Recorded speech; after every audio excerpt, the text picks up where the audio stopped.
I've got a blank space, baby, and I'll write your name. E é nesse clima de Taylor Swift, The Eras Tour, que eu vou começar o vídeo de hoje. Inclusive, não consegui ingresso pra nenhum dos shows. Se você quiser me mandar um ingresso, inclusive, pode mandar pro meu e-mail que eu tô aceitando. No vídeo de hoje eu vou falar sobre os métodos de estudo, sobre as técnicas que eu utilizei, os livros que eu li e e principalmente sobre acreditar em você mesmo. É difícil durante o processo? É muito difícil, mas é o que a gente precisa se segurar. Se você já chegou até aqui, meu nome é Juliano Martins, eu sou estudante de medicina aqui no estado do Rio de Janeiro. Dá um like para poder ajudar nesse vídeo. Se você puder, se inscreve no canal, porque toda semana eu posto algum conteúdo novo falando sobre a minha rotina como estudante de medicina do primeiro ano. É isso, bora pro vídeo.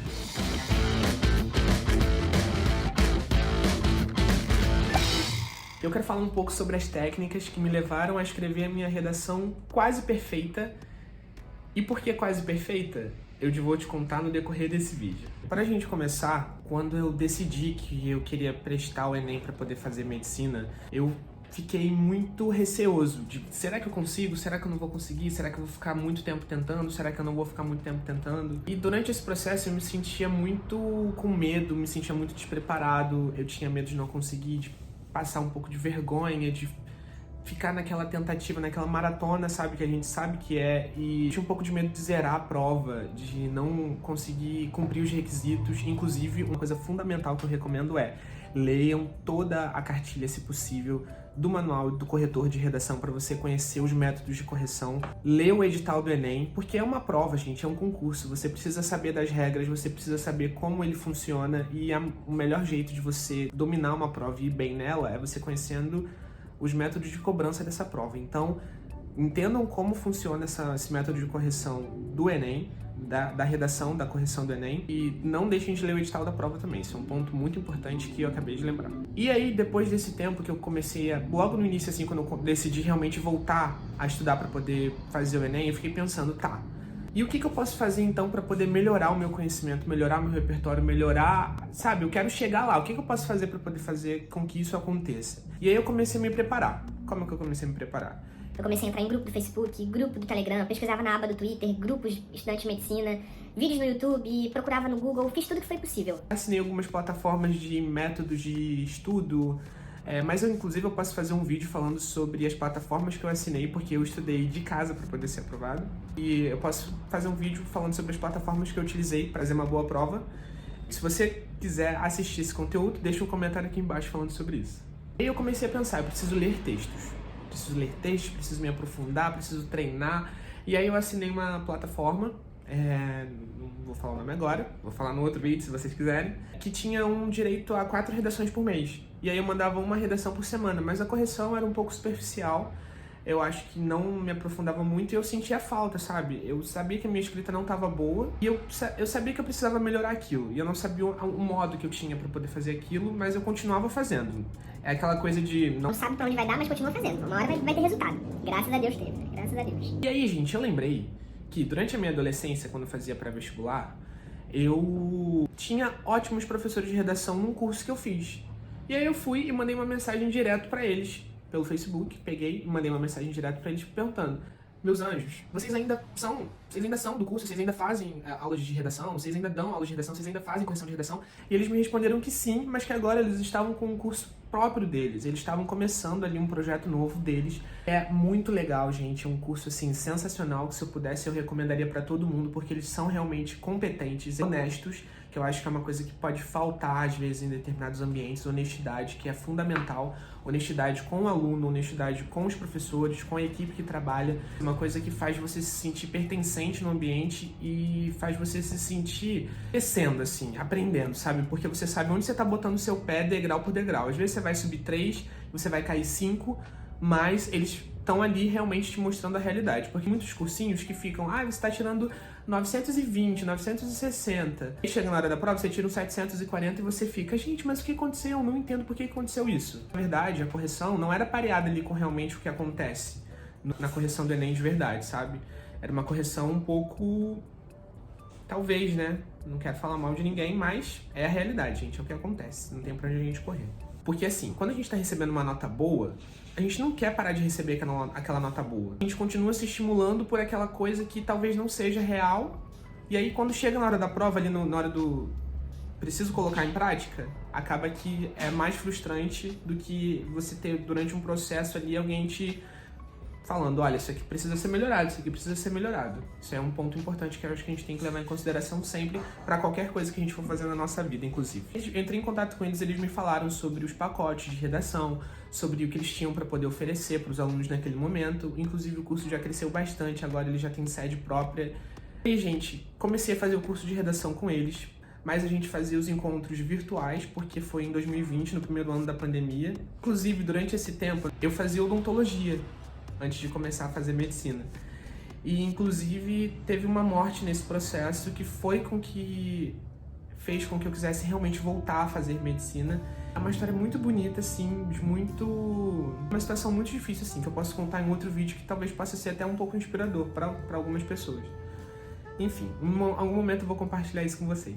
E aí começaram as aulas. As aulas eram 2 vezes por semana, sendo que a primeira vez da semana, se não me engano, era terça-feira, só técnica de redação. Então a gente aprendia a construir uma boa introdução, depois a gente aprendia a fazer um desenvolvimento muito bom, primeiro, segundo desenvolvimento e a conclusão do texto.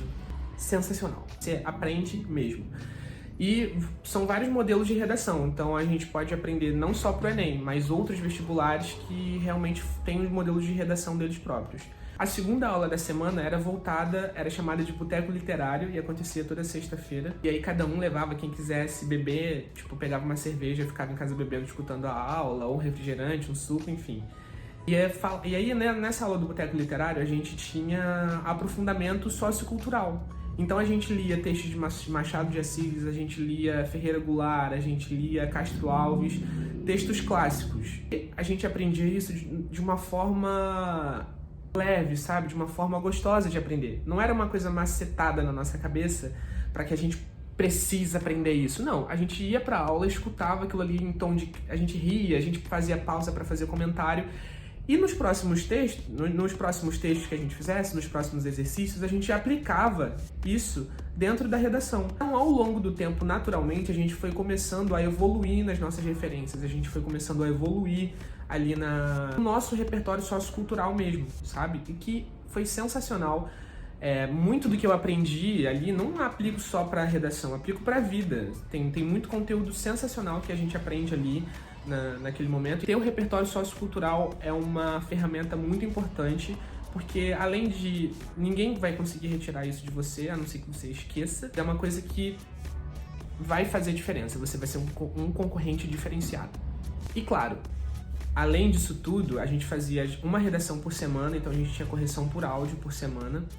E as amizades feitas, né, gente? No curso tem amigos que eu fiz, que eu levo até hoje, que são pessoas incríveis. Amizade que fica, assim, uma amizade gostosa, porque todo mundo tava ali naquele mesmo objetivo. Quase todo mundo queria ser aprovado para medicina. Quase todo mundo conseguiu. Quem não conseguiu, seguiu para outras áreas, mas estão super felizes também nas áreas que escolheram. E isso é um ponto muito positivo, assim, fico muito feliz com isso. Vamos lá, recapitulando. Então, eu fazia uma redação por semana e eu tinha uma aula de repertório sociocultural também por semana. E nessa aula a gente às vezes abordava 1 ou 2 temas. Então, ao longo de 10 meses, eu tinha pelo menos 40 aulas de repertório sociocultural. Trabalhando às vezes mesmos temas, a gente não conseguiu terminar, mas sensacional, sensacional. A gente também tinha acesso a uma plataforma que trabalhava geopolítica ali semanalmente. A gente conseguia se atualizar dos assuntos que estavam acontecendo no mundo. Você pode fazer isso por podcast também, você pode fazer isso lendo textos. O Mariola aqui, querendo participar do vídeo. Oi, Mari, dá um oi. O nome dele é Mariola, gente, mas eu chamo ele de Mari. O outro irmão dele, o Marrom, tá ali também. O nome do gato é Marrom, do meu gato é Marrom. Depois eu mostro ele é muito fofo. E ele é barrigudo. Então, ter acesso a podcasts também durante a semana é uma coisa muito boa. Você pode acordar de manhã, coloca um podcast falando um pouco sobre política, sobre técnica de redação, sobre um assunto que você gosta, que tenha um pouco a ver com aquelas temáticas, que eu acho que pode ser uma coisa que ao longo do tempo também pode fazer diferença para o seu raciocínio. Às vezes você não vai utilizar aquele conteúdo diretamente para aplicar no texto, mas você pode utilizar aquilo para te trazer uma base para que você comece a criar um ponto de raciocínio, um ponto de pensamento que é bacana de desenvolver. E claro, gente, principalmente treinar. Treinar para redação é fundamental, porque você tem controle do tempo, você tem controle sobre o texto, você começa a se entender quanto tempo eu vou precisar para levar para escrever isso. Eu tenho mais dificuldade na introdução, eu tenho mais dificuldade no desenvolvimento, na conclusão. Isso é uma coisa muito bacana de fazer, porque você cria um autoconhecimento. Isso é fundamental também para você chegar na hora e tentar aplicar aquilo. A gente levava em média 1 hora para poder escrever uma redação, 1h10, e eles ficavam sempre muito em cima da gente pra gente tentar fazer no máximo em 1 hora. E claro, mesmo depois disso tudo, assim, de passar 10 meses, 11 meses aplicando isso, na hora da prova a gente ainda se sente muito inseguro, vai chegando perto da prova a gente acha que não aprendeu nada, que talvez não dê certo, que não vai dar certo. Mas, gente, dá certo, deu certo, sabe?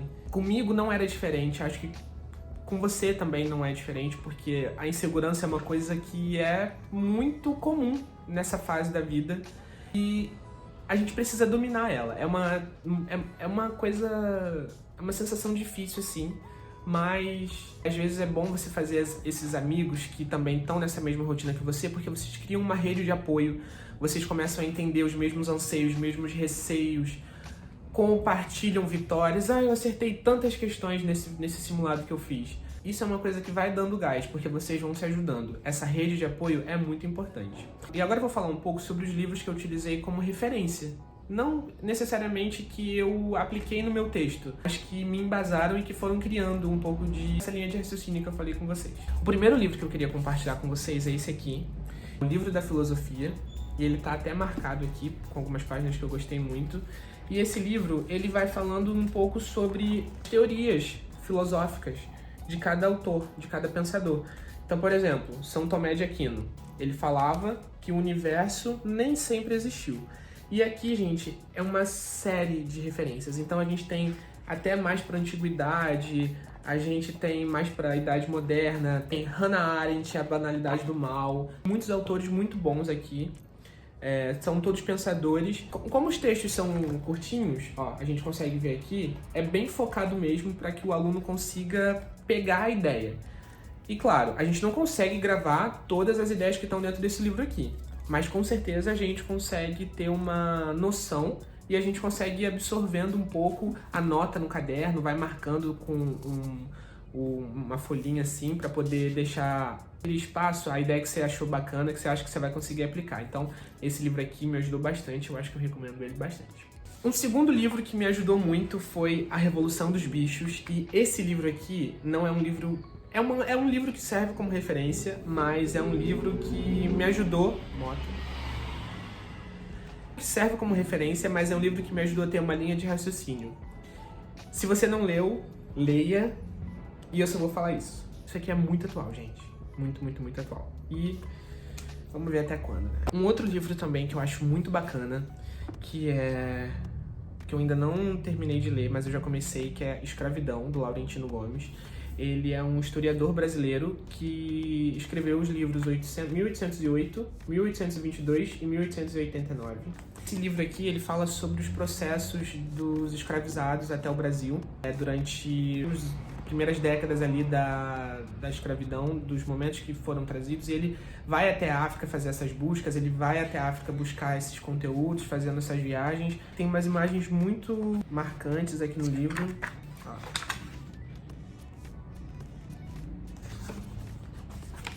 Tem umas imagens ilustrativas, assim. Pode ser para referência, para temas que abordem escravidão, temas que abordem desigualdade social, temas que abordem hierarquias, coisas do tipo. Pode ser uma boa. E por último, mas não menos importante, um livro que eu tenho com muito carinho e que me abraçou muito nesse processo é de uma autora que está crescendo agora no Brasil, mas que nas próximas décadas acredito que vai ser vai crescer cada vez mais, que é a Ana Cláudia Quintana Arantes. Eu já tive a oportunidade de estar com ela algumas vezes.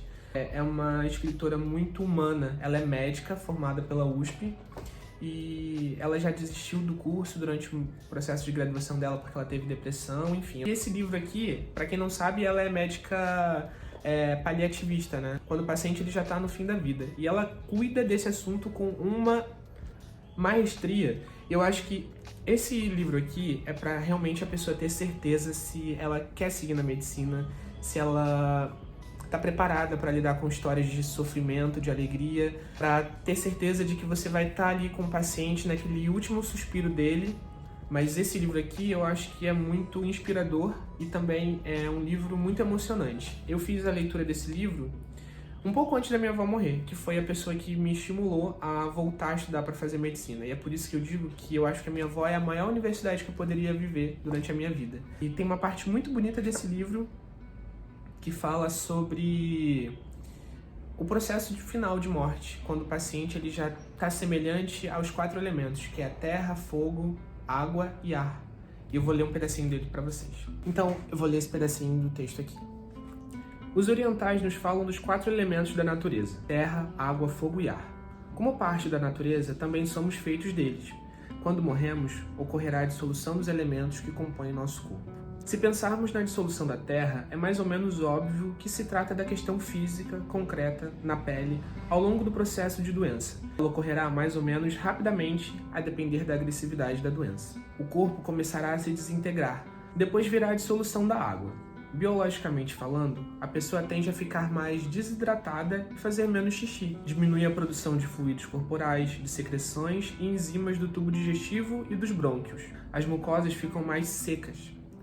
A medicina sabe hoje que é muito mais confortável para as pessoas morrerem levemente desidratadas. Normalmente, se o paciente for levado para a UTI, nessa etapa de degradação física, poderá alcançar um nível quase insuportável de desconforto. Isso ocorrerá porque a tendência dos médicos ignorantes sobre o processo ativo da morte é inundarem-no de líquidos e as consequências serão muito catarro e pele muito inchada e dolorida. Os rins pararão de funcionar porque esse é o momento de não produzir mais urina. Os rins respeitarão o processo de dissolução da água, mesmo que os médicos não o façam. Essa situação torna-se quase inviável uma morte natural. Imagine a luta de um corpo que morre contra toda essa saga de intervenções que só atrapalham, pois não podem impedir nada. Eu gosto muito dessa parte do livro porque eu vi isso acontecendo com a minha avó no hospital. As pessoas botavam soro nela e ela ficava com a pele muito inchada, sentia muita dor para fazer xixi. E aí, enfim. Eu quis compartilhar um pouco com vocês agora dessas referências, do pouco da minha trajetória e porquê da minha redação ser quase perfeita. Apenas um dos corretores me deu nota 1000 na redação, então, na verdade, o outro me deu 960. Dá uma porrada nesse fudido. Não pode falar palavrão no YouTube. Então eu fiquei com a média de 980 na minha redação do Enem, mas eu considero a minha redação nota 1000 e às vezes, gente, a nossa redação nota 1000 não vai ser a redação perfeita, não vai ser a redação que vai trazer você para falar com a imprensa local da sua cidade, que vai te botar nos holofotes, mas vai ser a redação que vai te aprovar, que vai te levar para o curso dos seus sonhos, que é o que importa. Siga firme no seu processo, entenda o seu tempo, e acredite que você vai conseguir, porque você vai conseguir. Isso é um fato. Tudo no seu tempo. Cada coisa no seu tempo. E eu quero fazer um vídeo falando sobre o meu processo para ser aprovado até a medicina, porque eu acho que é bem bacana de vocês conhecerem isso também. Se você chegou até aqui no final desse vídeo, eu espero que vocês tenham gostado do conteúdo. Se você gostou, deixa um comentário falando um pouco sobre o seu processo, sobre como você tem se sentido. Vocês vão passar. Vocês vão passar. Vocês vão passar. Fala aí pra você agora. Eu vou passar. Isso aí, eu vou passar. É isso aí, você já passou. Próximo Enem é seu. Ou outro vestibular que você for fazer, ou ProUni, ou FIES, você vai passar. Acredite no seu processo, ok? É isso, muito obrigado por assistir até aqui. Assiste o outro vídeo que eu já falei sobre a minha rotina, um dia na minha vida de estudante de medicina. E se inscreve para assistir os próximos vídeos. Um beijo grande e até o próximo. Tchau!